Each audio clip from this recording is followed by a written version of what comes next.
মল্লিকা কেমন আছে? ও ঠিক আছে তো? দেখুন প্লিজ ওর খেয়াল রাখুন। আমি এক্ষুনি হসপিটাল পৌঁছচ্ছি। হ্যাঁ এক্ষুনি কিছুক্ষণের মধ্যেই আসছি। ওকে ওকে, থ্যাংক ইউ। আচ্ছা, আপনি কি ফোন করেছিলেন? হ্যাঁ আমি ফোন করেছিলাম। এই ভদ্রলোক এখানে, জানি না কেউ এই বেচারাকে।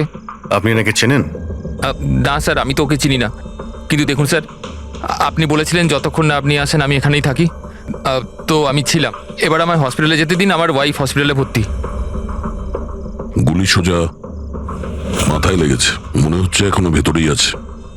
এর স্কাল্প আর নাক খুব বাজেভাবে ভেঙে গেছে। চোয়ালটা ভাঙেনি, কিন্তু একে শনাক্ত করা খুব মুশকিল। মুখ একদম নষ্ট হয়ে গেছে। ফেসটা রিকনস্ট্রাকশন করতে হবে। স্যার প্লিজ আমাকে হসপিটাল যেতে দিন। দেখুন, সরি, আমরা আপনার অবস্থা বুঝতে পারছি, কিন্তু এখানে কি হয়েছিল সেটা না জেনে আপনাকে যেতে দিতে পারছি না। Sir please sir. দেখুন, আমি জানি যে আপনি এই লোকটাকে চেনেন না, কিন্তু এর মৃত্যু আপনার কম্পাউন্ডে, আপনার বাড়িতেই হয়েছে। এটা কোনো কোইন্সিডেন্স তো হতে পারে না, কিছু তো ব্যাপার আছে। দেখো তো আশেপাশে কোনো বন্দুক পাও কিনা। স্যার,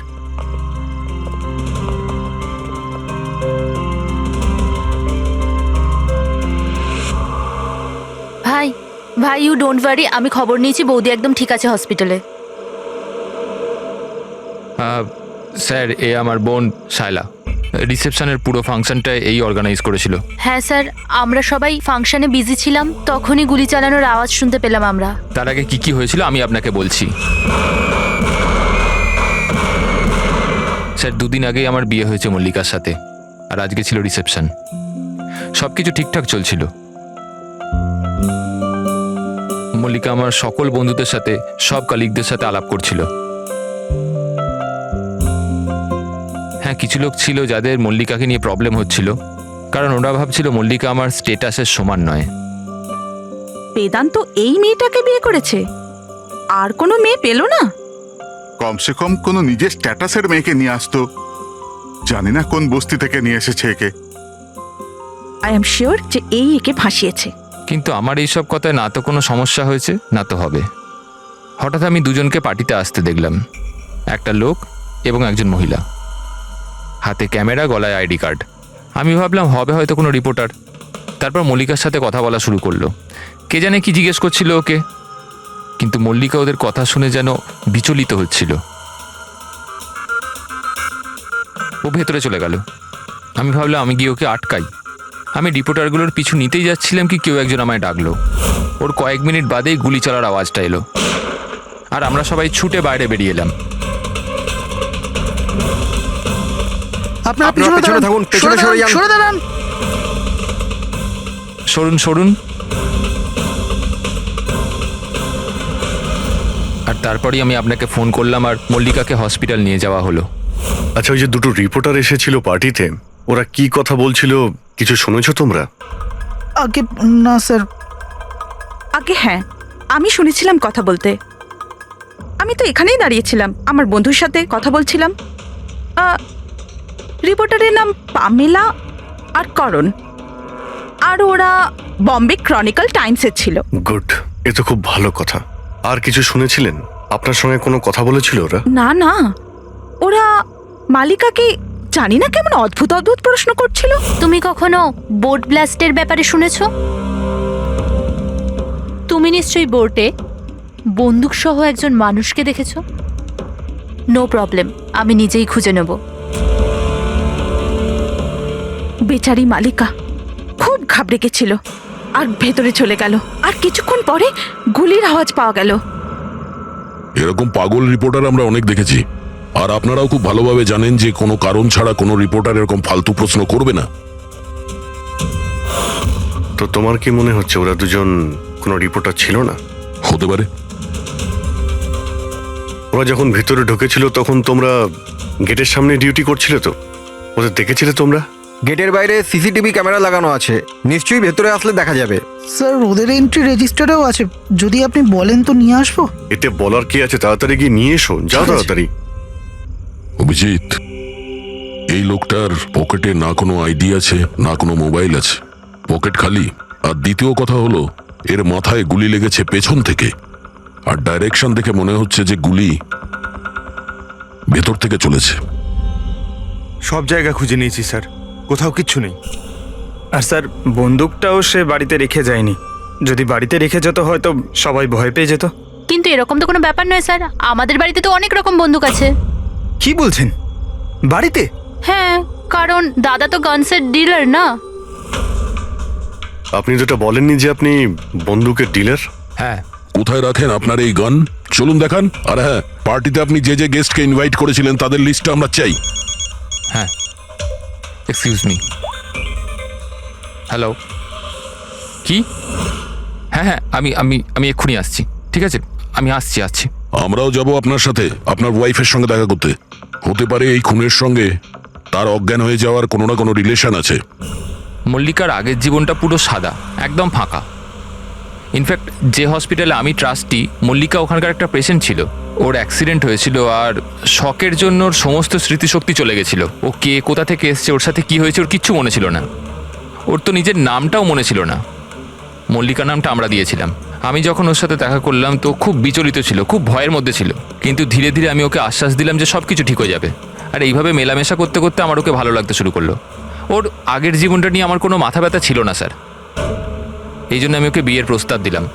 কিন্তু স্যার, যবে থেকে মল্লিকা আমার জীবনে এসছে, ওর জীবনটা বিপদের মধ্যে পড়ে গেছে। তার মানে কি বলতে চাইছেন আপনি? স্যার, আগের সপ্তাহে আমরা সিটি স্কোয়ার মলে গেছিলাম। বিয়ের প্রস্তুতি একদম জোর কদমে চলছিল।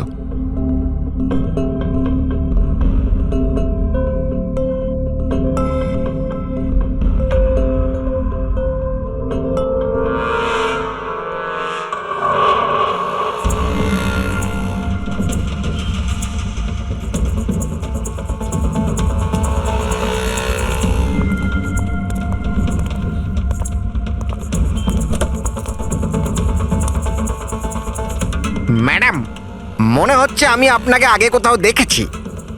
আমায়? চিনতে পারলেন না আমাকে? না, আমি চিনি না আপনাকে। কি বলছেন চিনতে পারলেন না? এই দেখুন পোড়া মুখ, বোট, কিছু মনে পড়ছে না আপনার? না সরি, আমি আপনাকে চিনি না। কি বলছেন আপনি চিনতে পারছেন না? আমি জানি তো আপনি দিয়া ম্যাডাম, তাই না? আপনার কিছু ভুল হচ্ছে। আমার নাম মল্লিকা। আরে আপনি দিয়া ম্যাডাম তো। বোটে আপনি এসেছিলেন আপনার জন্মদিন পালন করতে, মনে নেই? না। নেই কি করে? আপনি মনে করুন। আরে আমার হাত- এই দেখুন আমার পোড়া মুখ। হাত ছাড়ো। আমার কোনো ভুল হতেই পারে না।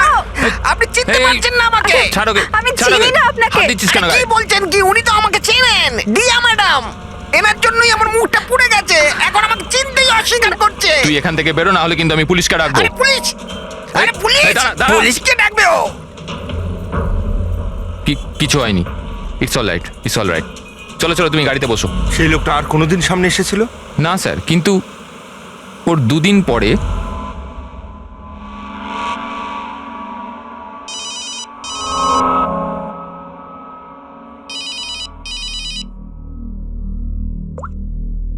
হ্যালো, কেমন আছো সোনিয়া? সোনিয়া?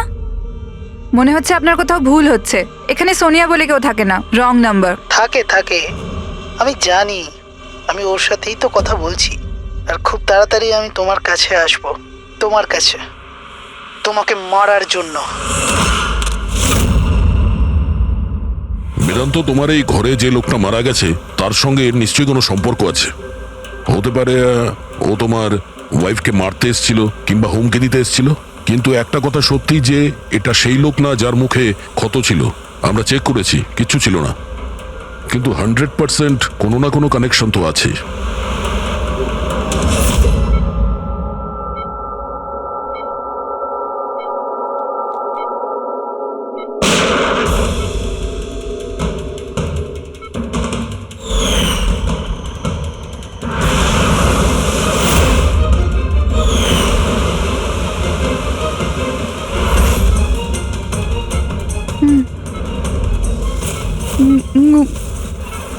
গুলি, গুলি, না না।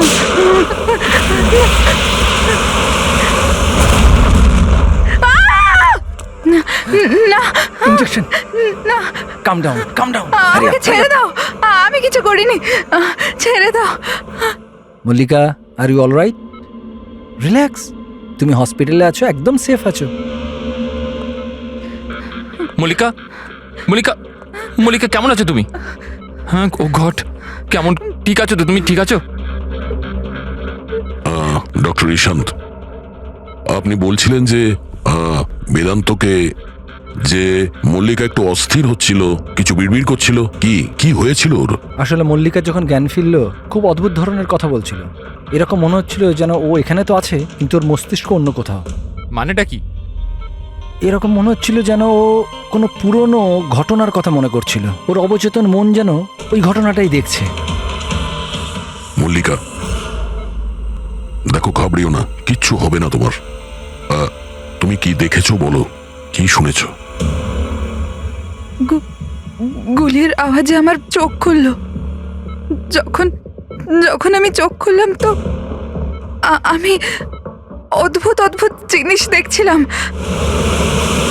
একটা বোট আর আর আর একটা লোক ওই লোকটার হাতে একটা বন্দুক ছিল। আর বন্দুকটা আমার দিকে তাক করে আর আর ওই ব্লাস্ট হয়ে গেল। ওই ব্লাস্ট।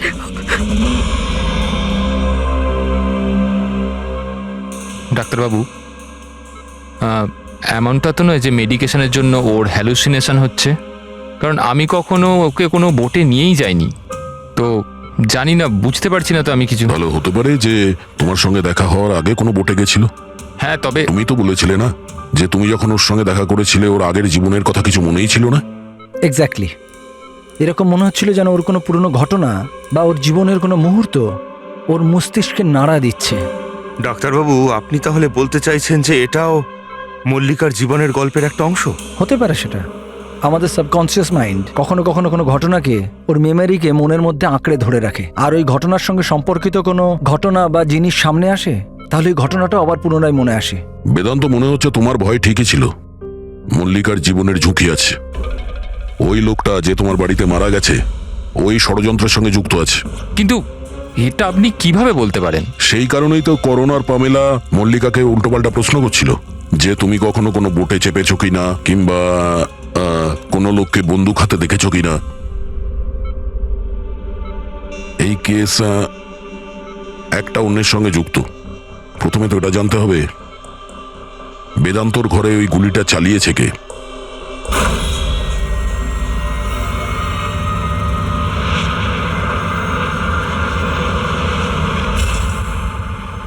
স্যার, এগুলো লিগ্যাল ডকুমেন্ট আর লাইসেন্স সব আমাদের কাছে আছে।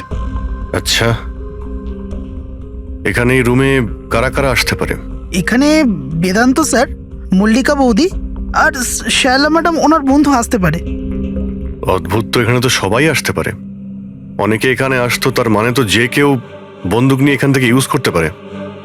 স্যার, হ্যাঁ স্যার, এরা দুজন রিপোর্টার সেজে এসেছিল। সিসিটিভি ফুটেজে ধরা পড়েছে। মিডিয়া অফিসগুলো থেকে খোঁজ নিয়ে জানতে পারলাম যে এরা কোনো অফিসেই কাজ করে না। নকল রিপোর্টার? ঠিক আছে, এদের ব্যাপারে খোঁজ নাও আর এখানকার সমস্ত বন্দুক বাজেয়াপ্ত করো।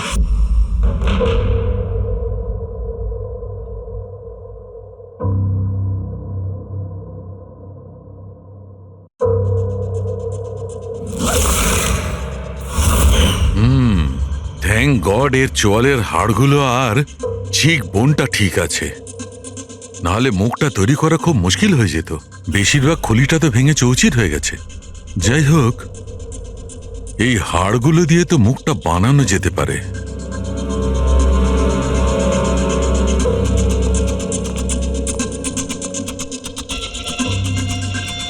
এর মধ্যেই আছে সেই বন্দুকটা যেটা দিয়ে ওকে গুলি করা হয়েছে। জানতে হবে প্রথমে এর মুখটা তো আগে তৈরি করি।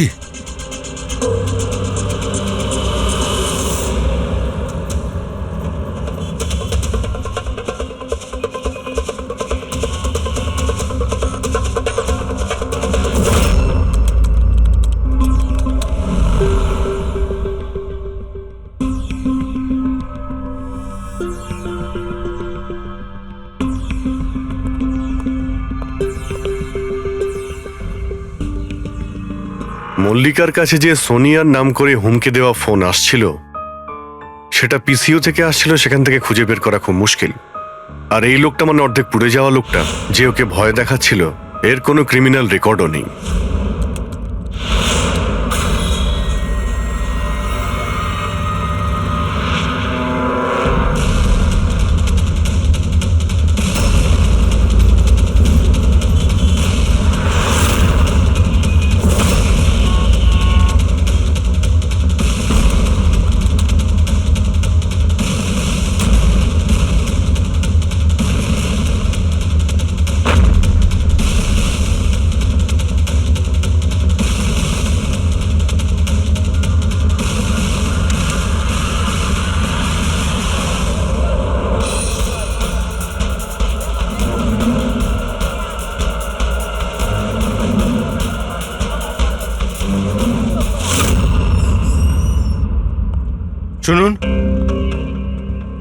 আগে বলুন। দেখুন, আমরা সিআইডি থেকে আসছি। সিআইডি? আমি আপনার কি হেল্প করতে পারি? এক মিনিট, একবার এই ফটোটা দেখুন। এরা কি কোনোদিন আপনার কাছ থেকে ক্যামেরা আর মাইক ভাড়া করে নিয়ে গেছিল এই 48 ঘন্টার ভেতরে? এক মিনিট দাঁড়ান, আমি চেক করে আপনাদের বলছি। আমি এক্ষুনি আসছি।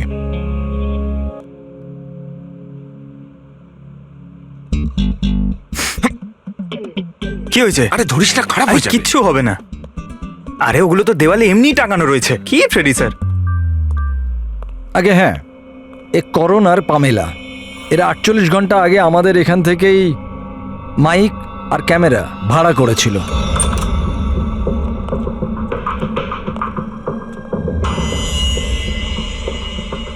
আপনারা কি জানেন মল্লিকার জীবনের ব্যাপারে? সত্যি কথা বলুন। স্যার, আমি আর আমার স্ত্রী থিয়েটার অ্যাক্টার্স। শায়লা আসলে আমাদের ফিনান্সিয়ালি অনেক উপকার করেছে। তো হি ইজ রাইট স্যার। আসলে আমাদের বলা হয়েছিল যে মল্লিকাকে অদ্ভুত অদ্ভুত প্রশ্ন করতে। আমরা তো শুধু ওটাই করেছি। বিশ্বাস করুন, আমরা এটা ছাড়া আর কিচ্ছু জানি না। প্লিজ আমাদের ওপর বিশ্বাস করুন। হেই, শায়লা এরকম কেন করবে? এমন কিছু তো আছে মল্লিকার গত জীবনের ব্যাপারে যে ওই মেয়েটা জানে আর আমাদের কাছে লুকোচ্ছে।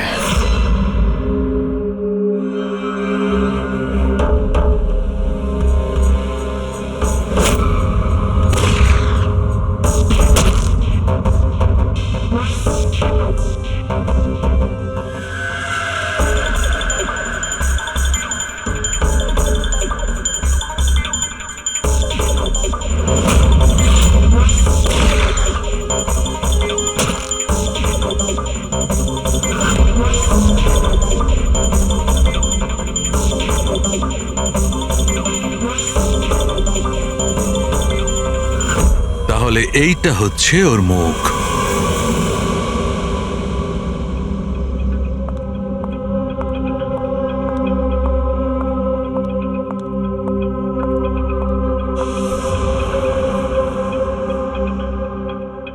আপনারা এখানে?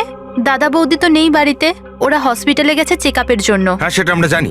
ওনাদের সাথে নয়, আমরা তোমার সাথে কথা বলতে চাই। আমার সাথে? একে চেনো? না স্যার। আর এদের চেনো?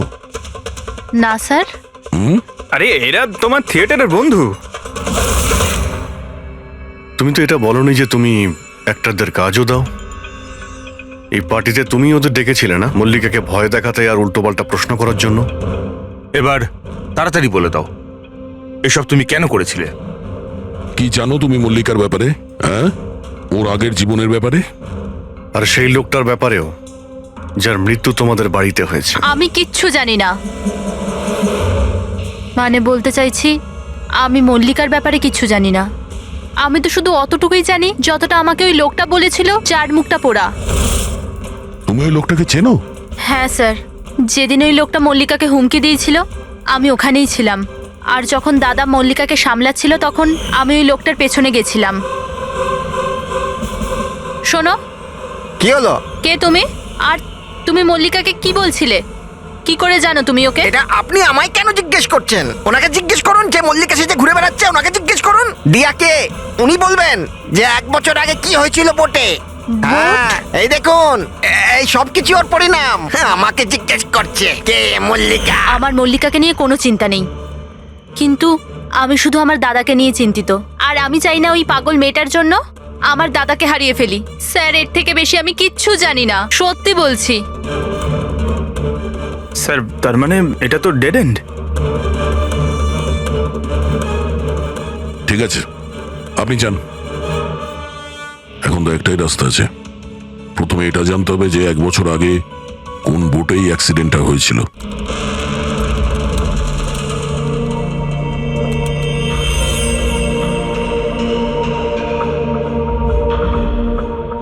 এমন যতগুলো কেস হয়েছে সব কটা দেখো 10 মাস থেকে 1 বছরের মধ্যে। এই সময় বেদান্তর সঙ্গে মল্লিকার দেখা হয়েছিল হসপিটালে। ওকে? Yes sir.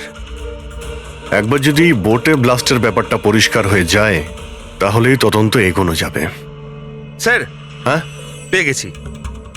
এই দেখুন, 2016 নভেম্বরে একটা বোট ব্লাস্ট হয়েছিল কেরালায়। স্যার ওই বোটে 4 জন ছিল, হাজব্যান্ড ওয়াইফ, ওনাদের মেয়ে দিয়া, আর ওই বোটের মাঝি। বম ব্লাস্টের জন্য স্যার সবাই মারা গেছিল, শুধু ওই মাঝি ছাড়া। স্যার এ তো মল্লিকা। মল্লিকা, দিয়া, এর ফ্যামিলি তার কে কে আছে? স্যার মাথুর ফ্যামিলিতে 4 জন মেম্বার, হাজব্যান্ড ওয়াইফ, ওদের মেয়ে দিয়া, আর ওর ভাই রতন। 1 মিনিট স্যার, এই যে এটা ওর ফটো, রতনের। এটা তো সেই লোকটা যার মৃত্যুটা গুলি লেগে হয়েছে বেদান্তর বাড়িতে। কিন্তু স্যার গুলিটা মারলো কে? এখন এই সব প্রশ্নের উত্তর কেরালাতে গেলেই জানতে পারা যাবে।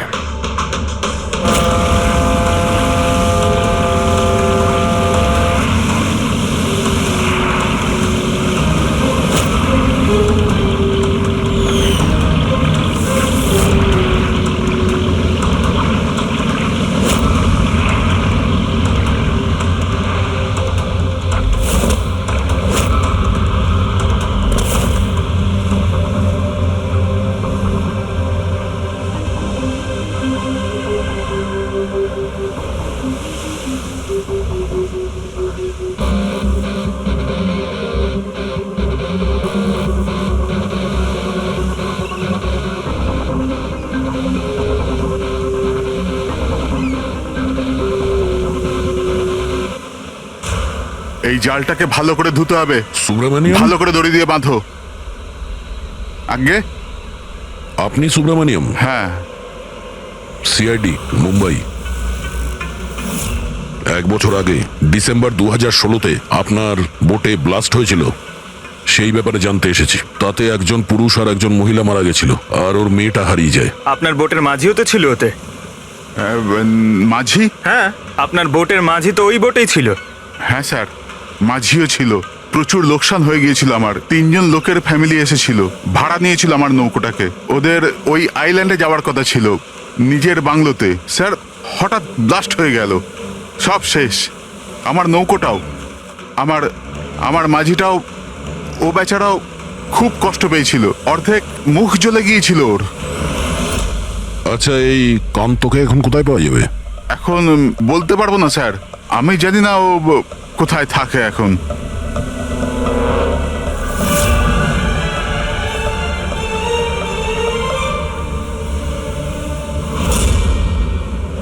ইশারা কাকে করছিলেন? ইশারা? হ্যাঁ? ও স্যার, কে ওদিকে? আমার স্যার।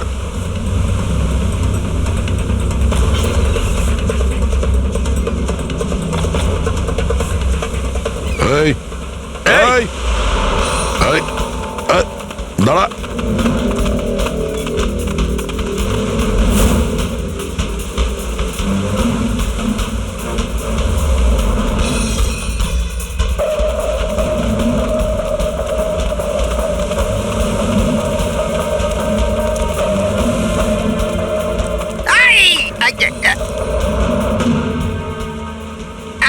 ছেড়ে দিন আমায়, ছেড়ে দিন আমায়, মুখটা ছেড়ে তো দিন। দেখা। তুমি, হ্যাঁ, তুমি মল্লিকাকে মারতে চেয়েছিলে, হ্যাঁ, আর রতনকে মারার জন্য বেদান্ত ম্যানসনে ঢুকে গেছিলে, তাই তো? এই আবার যাবো। আর ওখান থেকে পালিয়ে এখানে চলে এসছো লুকানোর জন্য? না কেন করেছো তুমি এটা, বলো? না না স্যার, আমি কাউকে খুন করিনি। আমি লুকানোর জন্য পালাচ্ছি না, আমার প্রাণ বাঁচানোর জন্য পালাচ্ছিলাম। আচ্ছা, রতন মরে যাওয়ার পর আমাকে এখানে আসতেই হলো। আপনারা এখনো বুঝতে পারলেন না? ওই মল্লিকা পুরোপুরি পাগল। ও মল্লিকা বিপদে নেই, দিয়া নিজেই বিপদ। কি বাজে কথা বলছো? হ্যাঁ, ওই বেচারি তো অসুস্থ, আর তুমি ওকে সবসময় বিরক্ত করছিলে। না স্যার, ওই মেয়েটা আপনাদের বোকা বানাচ্ছে। বোটে কি হয়েছিল আমি আপনাকে জানাচ্ছি। ওই দিন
দিয়া তাড়াতাড়ি এসো, তাড়াতাড়ি এসো, নাহলে কেবিনে আবার বন্ধ করতে হবে আগের মতো।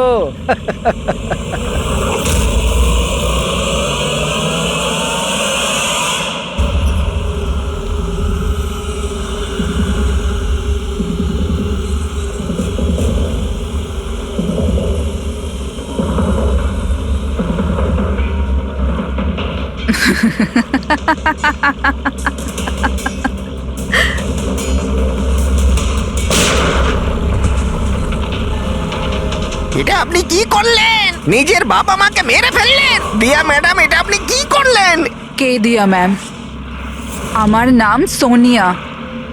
সোনিয়া দুজনকে কোনোদিন ছাড়ে না। এক, যে ওকে ঘরে বন্দি করে।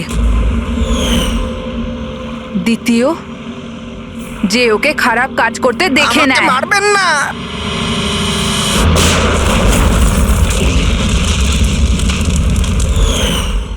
আমি তো বেঁচে গেলাম, কিন্তু বোটটা জ্বলে যাওয়ায় আমার মুখটাই জ্বলে গেল। তারপর আমি রতনের সাথে দেখা করতে যাই, যে এই বোটের বুকিং করেছিল। ও বলল কাউকে এটা বলতে না, যে একটা বড় দুর্ঘটনায় ওদের পুরো ফ্যামিলিটাই শেষ হয়ে গেছে। খুব বড় লোক ওরা, অনেক বদনাম হবে ওদের, এই জন্য বলিনি আমি। কিন্তু এটা কার জন্য হলো? ওই মাথুর বাবুর মেয়ে দিয়া, ওর পাগলামির জন্য। পাগলামো? হ্যাঁ, দিয়া, যাকে আপনারা মল্লিকা ভাবেন না, ওর দ্বিতীয় রূপ সোনিয়া। ওর ভেতরে একটা ভয়ঙ্কর পাগল খুনি বাস করছে। স্যার, তার মানে স্প্লিট পার্সোনালিটি? যদি এ সত্যি কথাই বলে, তাহলে তো আমাদের আগে এটা জানতে হবে যে দিয়ার ভেতরে সোনিয়া ও রতনের খুন করেছে কিনা। আর যদি করে থাকে, তাহলে দিয়ার ভেতরে সোনিয়াকে যে কোনোভাবেই জাগাতে হবে।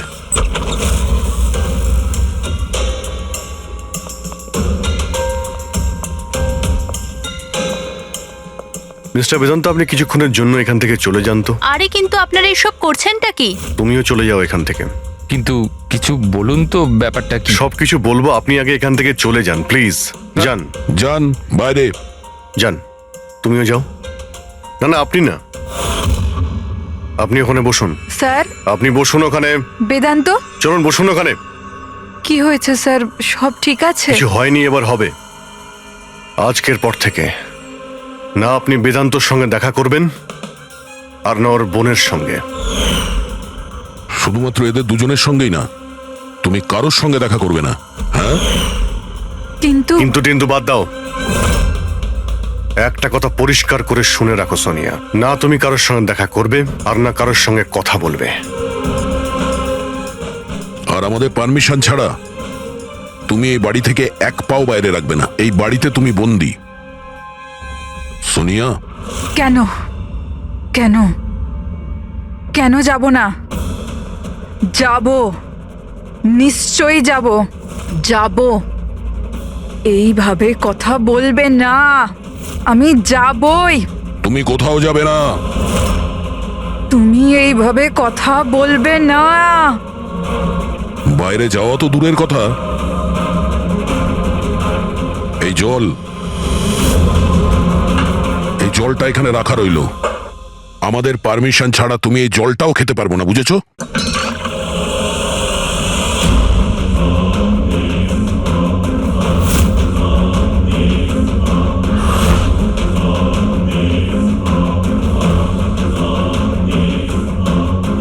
তুই আটকাবি আমাকে, নাকি তুই? সোনিয়া নিজের ইচ্ছার মালিক। সোনিয়াকে কেউ আটকাতে পারবে না। সোনিয়াকে কেউ আটকাতে পারবে না।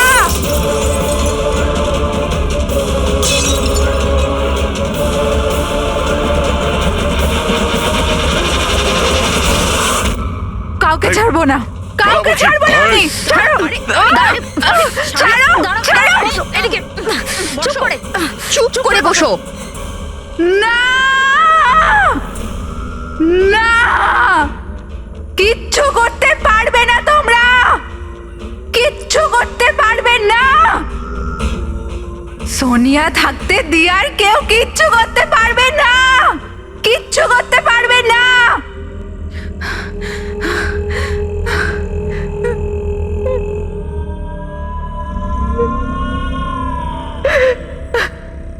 দিয়ার বাবা মা এরকমই করেছিল। দিয়াকে ঘরে বন্ধ করে দিত, কেউ এলেও দিয়া একাই বসে থাকতো, কেউ আসতো না। মেরে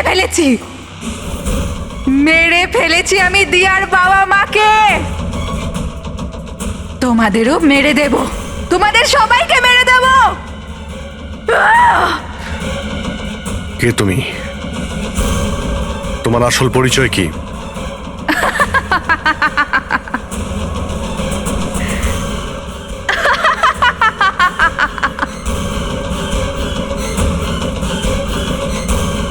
আমি কে?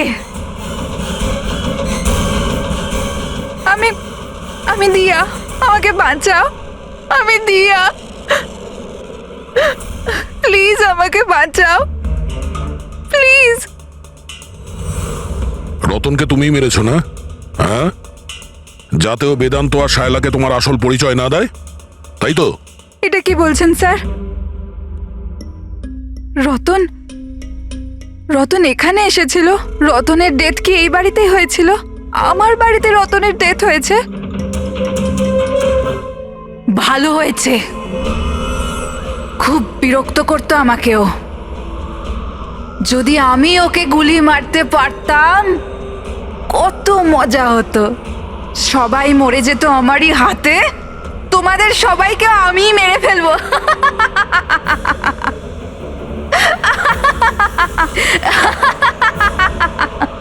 খোলো আমাকে, আমি বলে দিচ্ছি, আমাকে খুলে দাও, না হলে তোমাদের সবাইকে মেরে ফেলবো।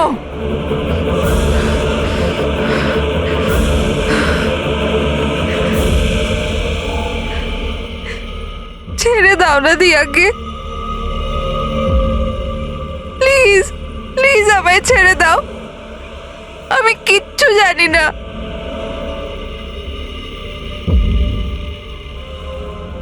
বেদান্ত, বেদান্ত, বেদান্ত, তুমি কোথায় গেলে? বেদান্ত কোথায়? প্লিজ আমাকে এখান থেকে নিয়ে যাও। খুলে দাও, খুলে দাও আমাকে।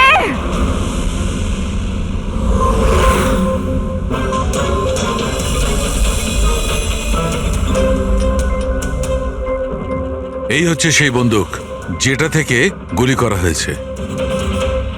এবার অভিজিৎ, তুমি এক কাজ করো, এই বন্দুকটা নাও, আর ওই সেকেন্ড ফ্লোরে যে উইন্ডোটা আছে ওখানে গিয়ে একে গুলি করো। ওখান থেকে? Come on go. আরে স্যার, এটা 9mm বন্দুক। যদি আমি জানালা থেকে দাঁড়িয়েও এই ডামিকে গুলি করি তাহলে গুলিটা ডামি পর্যন্ত পৌঁছানোর আগেই নিচে পড়ে যাবে। রেঞ্জ খুবই কম হয়, এর গুলি লাগবেই না। আচ্ছা, ওর গুলিটা লাগবেই না। ওকে, এর গুলিটা যদি ওখান থেকে না লাগে তাহলে দয়া দয়া তুমি এক কাজ করো, তুমি এখান থেকে 7-8 ফুট দূর থেকে একে গুলি করো। Come on.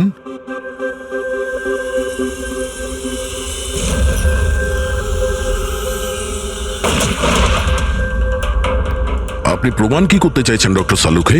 দয়া এটাই যে মল্লিকা বিপজ্জনক হতে পারে, খুনিও হতে পারে, কিন্তু ও নিজের ভাই রতনকে মারেনি। কি বেসিসে তুমি এটা বললে? আমি বলছি, দয়া, যখন তুমি একে গুলি মেরেছো এই গুলিটা সিধে এখানে গিয়ে লেগেছে, এর খুলিতে নিচের দিকে।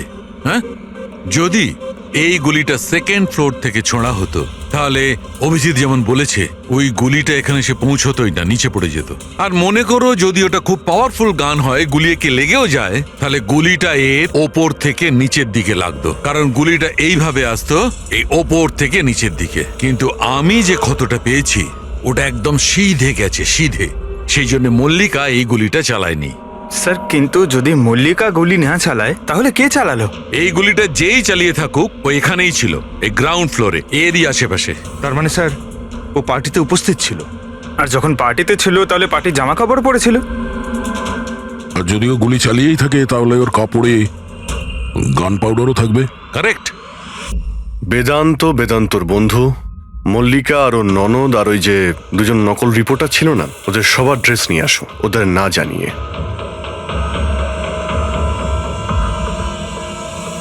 আমাদের কাছে এটা একটা অদ্ভুত কেস ছিল। শুরুতে আমরা বুঝতেই পারছিলাম না যে খুনি আসলে কে, কিন্তু কথায় আছে না, সত্য কোনোদিনও গোপন থাকে না। ও মল্লিকাকে হুমকি দিয়েছিল, ভয় দেখিয়েছিল, এটা সত্যি।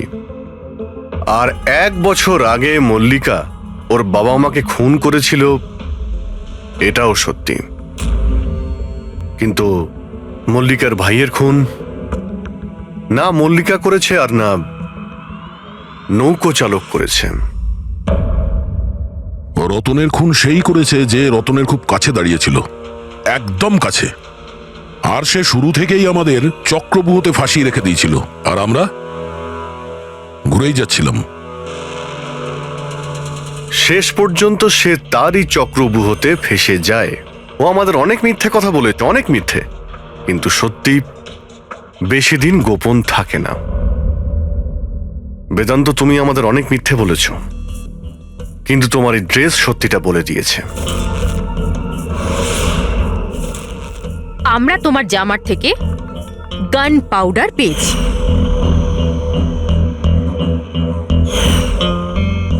আমি রতনকে গুলি মেরেছিলাম। রিসেপশনের একদিন আগে ওর একটা ফোন এসেছিল, আর ও রিসেপশনের দিনও এখানে এসেছিল। আমি ওর সাথে একা দেখা করতে গেলাম, কি সব উল্টোপাল্টা কথা বলছিল। যে মল্লিকার মাথার ঠিক নেই, ওর নাকি ডিসঅ্যাসোসিয়েটিভ ডিসঅর্ডার আছে, স্প্লিট পার্সোনালিটি, জানি না আরো কি সব বলছিল মল্লিকাই নাকি ওর মা বাবাকে মেরেছে, আর ও আমাকেও নাকি মেরে দেবে।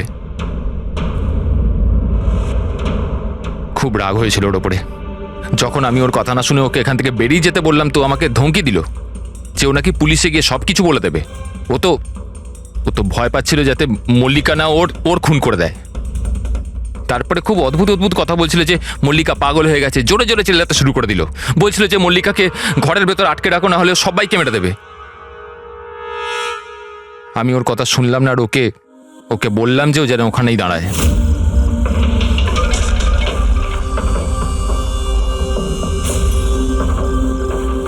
ওকে আমি নিজের প্রাণের থেকেও বেশি ভালোবাসি। আর ওই রতন, এই রতন ওকে পাগল বলছিল, ওকে জেলে পাঠাতে চাইছিল। সব কিছু শেষ হয়ে যেত, মল্লিকার জীবন, আমার ইমেজ, এই সব কিছু শেষ হয়ে যেত। সেটা তো মিস্টার বেদান্ত ধরে নাও শেষ হয়েই গিয়েছে। আর তুমি এটা কি করে ভাবলে যে তুমি কারো খুন করে দেবে আর তোমার জীবন আর ইমেজ ঠিক থাকবে? হ্যাঁ, মল্লিকা ওরফে দিয়া এই অপরাধ অজান্তে করেছে, সজ্ঞানে করেনি। কিন্তু তুমি সবকিছু জেনে এই অপরাধ করেছ। সেই জন্য মল্লিকা যাবে অ্যাসাইলামে, আর তুমি যাবে গরাদের ভিতরে।